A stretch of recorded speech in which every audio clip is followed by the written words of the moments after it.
Hi, I'm Paul Henninger, Managing Director and Head of the Fraud Practice at Exact Consulting. We've always said over the past few years in the fraud business that one of the things that's changing very quickly is the technological sophistication of fraud attacks.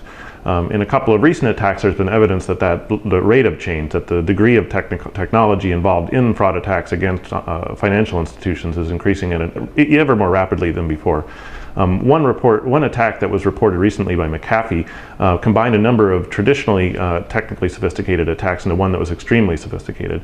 The two things that it combined were malware, where someone sends you an email and downloads a virus essentially onto your computer, and second of all, uses that virus to take over your computer and log into your online bank account and steal your money.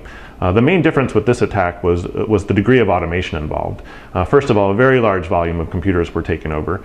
Second of all, when those computers were activated, i.e. when someone went to log into their online bank account, the criminals, instead of manually going in and stealing your money, used cloud-based software and scripted attacks to actually log in while you were logging in and steal money from the bank accounts.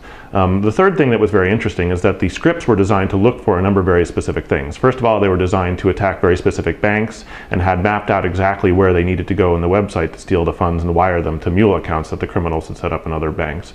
Second of all, they were designed to go after high net worth institutions, so they knew exactly where in the online bank account to go to check the balance, and were only attacking bank accounts with balances over $300,000. The other interesting thing is that this was a very widespread attack. The software that was used to script these attacks that was in the cloud was placed on 60 servers worldwide, most of which were in Europe, one of which was in the United States, and the others of which were in South America. And as a result, the volume of attacks and money that they were able to try to steal was huge. McAfee estimated that the net impact of the attack was between $75 million and $2.5 billion.